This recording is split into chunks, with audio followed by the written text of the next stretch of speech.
I'll step into the jury room briefly. We'll go through the next part of jury selection, and then we'll call you out and seat the jury. So please go ahead and step into the jury room. I'll address them briefly. Thank you.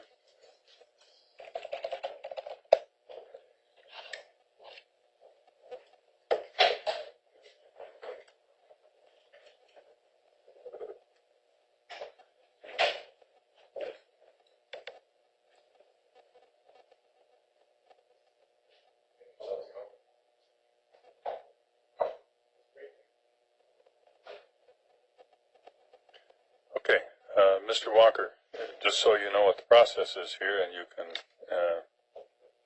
get involved or not. I understand that, sir. You can get involved or not get involved as you wish.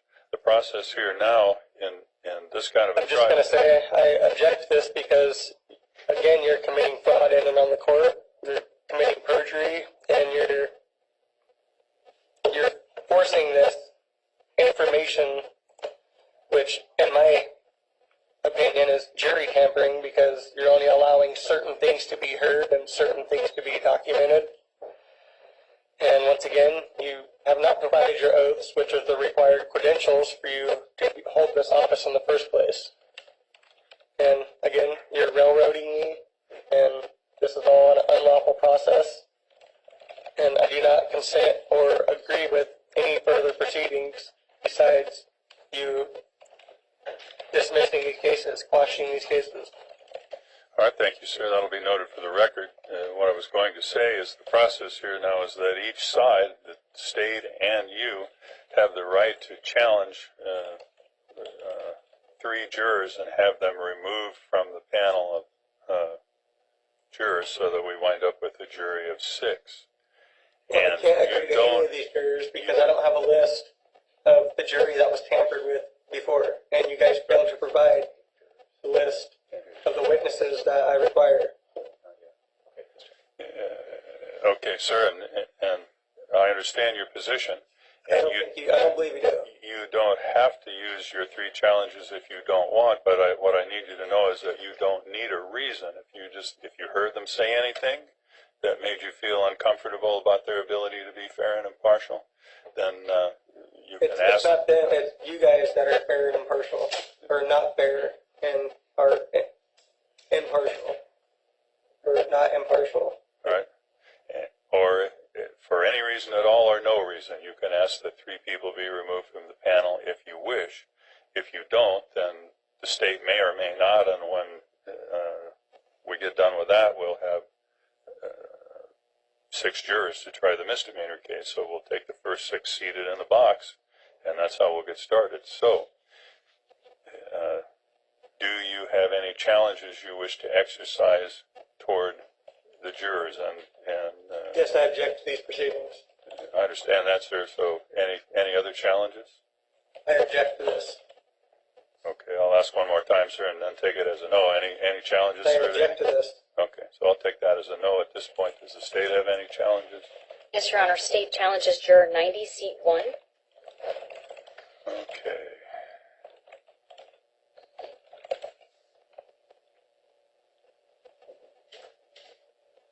And so that would move juror number 65. Actually, wouldn't be. No, yeah, it would be, right? I've got my. Yeah, that's right. Juror 36 would be moved to seat 1. Sorry about that. Your seating chart is backwards from the way I'm used to it, so I have trouble with it. So then, once again, sir, if you have any jurors you want to challenge, you can do that. I object. All right, I'll note that for the record. Take that as a no. And so, anything else, the state? The state is challenging seat number 3, juror 87. All right, 3 is 87. And now, if I'm doing this right, juror number 92 would move into seat 3. I object to that as well. All right, thank you, sir. It's noted for the record. Just 1 moment, Judge. I'm catching up. Okay.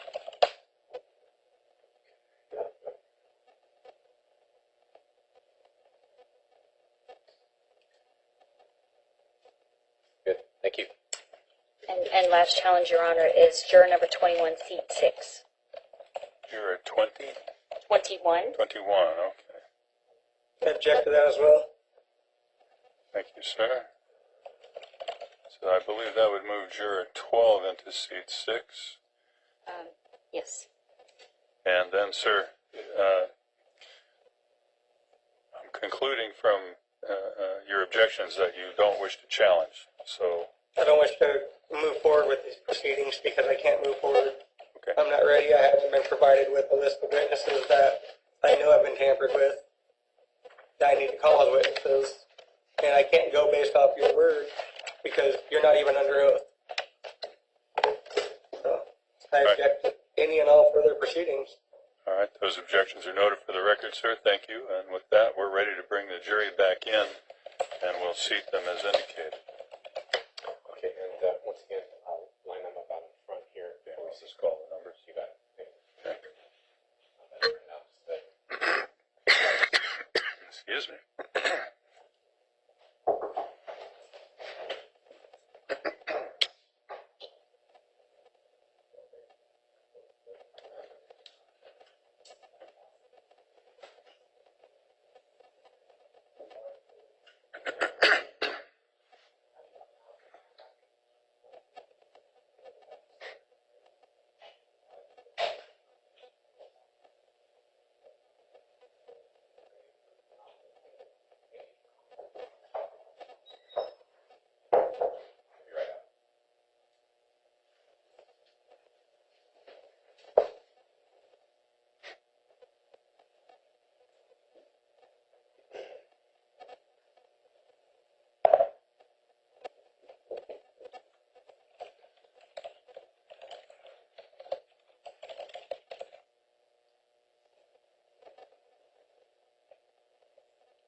Would you mind, while we're waiting, a quick review of what you have set in the seats? What we have in seat 8. Just the seats 1 through 6, if you just Yeah. a quick review. Okay, everybody might want to follow along here in case I get it in, and do it incorrectly. I have 36 in seat 1, Okay. 89 seat 2, 92 seat 3, 95 seat 4, 43 seat 5, 12 in seat 6. Thank you.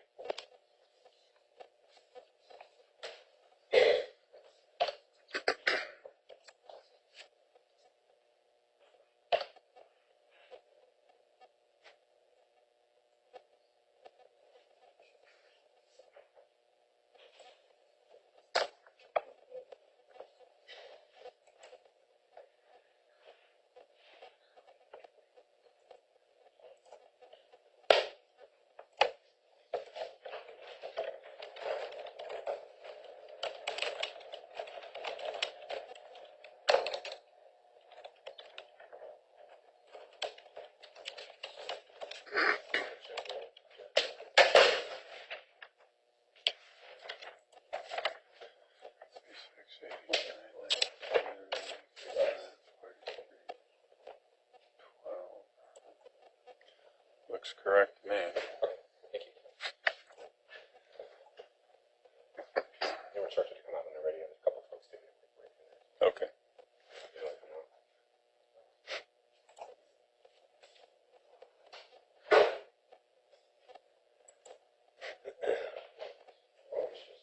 Right, just line up right here in front of that divider there, and the judge will address you as a group. Thank you.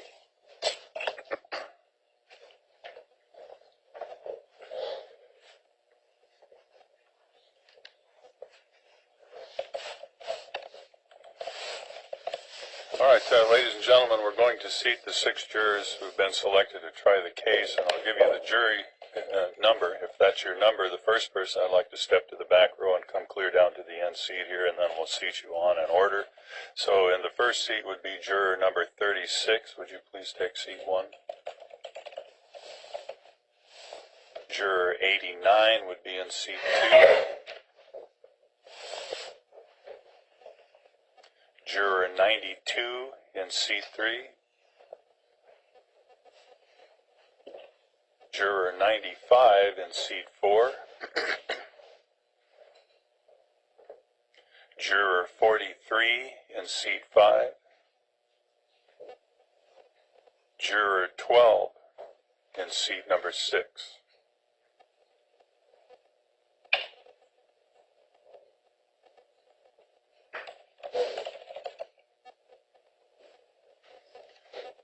All right, ladies and gentlemen, those of you in the jury box have been selected to be the jury to try this case, and I'll ask that you please rise and take the oath to be jurors. Please raise your right hands, those in the panel box there. Do you and each of you solemnly swear that you will well and truly try the matter at issue between the plaintiff and defendant and a true verdict give, according to the law and evidence as given on the trial, so help you? Okay, thank you. Thank you. You can be seated. And ladies and gentlemen, let me thank the rest of you for coming in. Give us your help. You're excused and free to go. We have our jury selected, and if you remember, you were to call in. When was it? It could be Monday or Tuesday night to check for service on Wednesday, November 12th. Thank you. Thanks for your service today. Very much.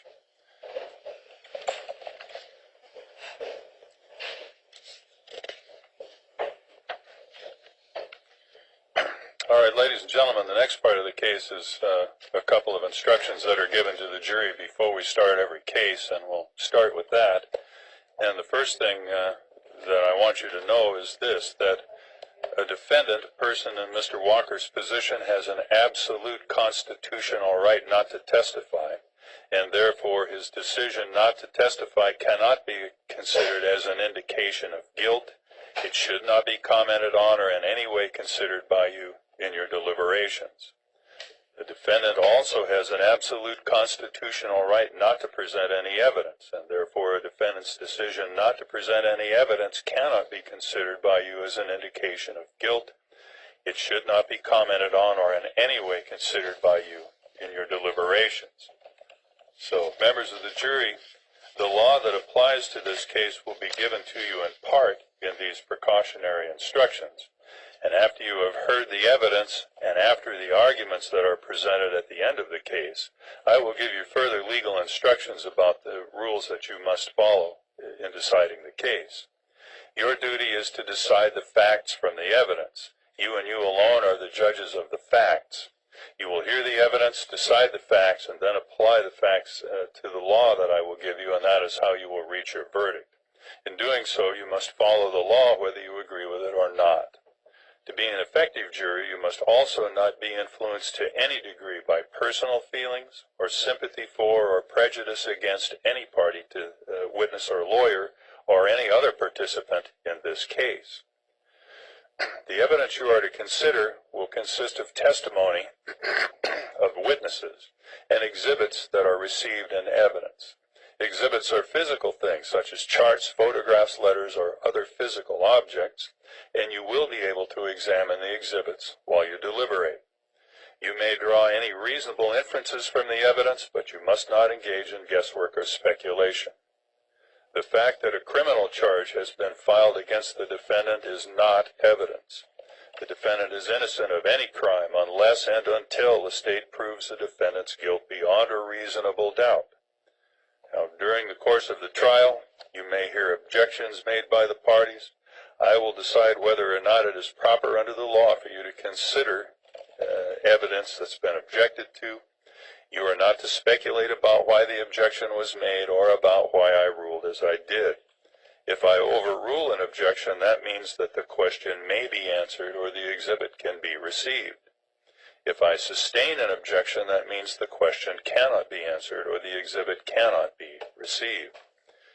Whenever I sustain an objection to a question, please ignore that question and do not try to guess what the answer might have been. During the trial, I may order that evidence is to be stricken from the record, or I may instruct the jury to disregard or ignore certain evidence. When you are deciding the case, you must not consider evidence that I've told you to disregard. The opening statements and closing arguments of the parties are intended to help you understand the evidence, but their statements and arguments are not part of the evidence. You must not interpret any statement, ruling, or remark that I make during the trial as any indication that I have formed any opinion about the facts or about the outcome of this case. Now, that's because you and you alone are to decide the facts. You must decide how believable the evidence is and what weight or value you will give to that evidence. You may take notes if you wish during trial. However, please keep in mind that each party is entitled to the considered decision of each juror, and therefore, during your deliberations, you should